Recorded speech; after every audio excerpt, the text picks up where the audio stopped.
ही कविता जी आहे ना ती आत्मनिर्भर या विषयावर आहे।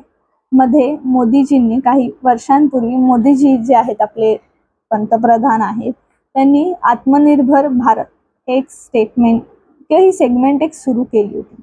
त्यात आपण एक असं सेगमेंट चालवलं की आम्हाला आत्मनिर्भर बनायचंय। ठीक आहे, आत्मनिर्भर काय आणि कोणासाठी लागू होतं हे जरा आपण वेगळ्या वेने आज बघूयात। ठीक आहे, आत्मनिर्भर उंबरठ्याच्या आतच राहा, तुझ्यासाठी तुझं जग तेच आहे, तू सुरक्षित असण्याचं ठिकाण तेच आहे। जगाची नियत वाईट आहे, नराधमांना शिक्षा व्हायला अजून बरीच वर्षे आहेत, नजरेत त्यांचंच पाप आहे।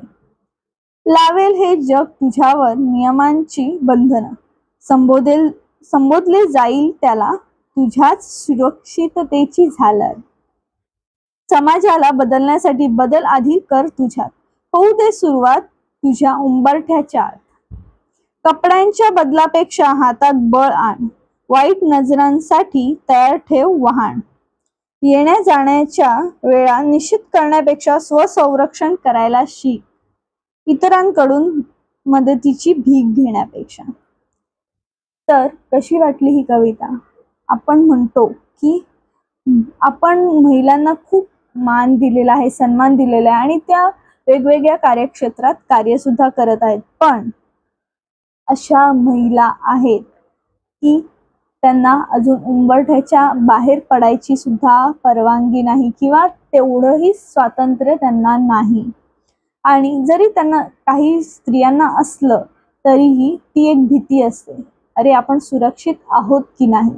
एक महिला म्हणून, एक स्त्री म्हणून, एक मुलगी म्हणून हे स्वातंत्र्य किंवा ही भीती जी असते ती मनात असतेच।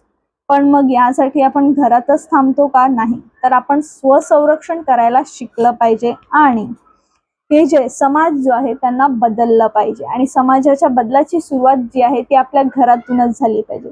मग जॉबच्या ठिकाणी असू देत, जॉब करणं ठीक आहे, नाईट जॉब आहे तर मग त्यासाठी आपण काय स्वतःची सुरक्षा कशी बाळगली पाहिजे हे लक्षात ठेवलं पाहिजे, किंवा आपण काही कामानिमित्त बाहेर गावी जातोय तर त्यासाठी आपण काय प्रिकॉशन्स घेतल्या पाहिजेत, काय काळजी घेतली पाहिजे हे आपण लक्षात ठेवलं पाहिजे। आणि जर आपल्याला प्रगती करायची आहे तर त्यासोबतच आपल्याला धीट व्हायला पाहिजे, काली व्हायला पाहिजे, जगदंबा व्हायला पाहिजे आणि वेळेस झाशीची राणीही होता आलं पाहिजे। तर आपली ही आजची कविता कशी वाटली हे तुम्ही नक्की कळवा आणि आपल्या चॅनलला सबस्क्राईब करा, शेअर करा आणि कविता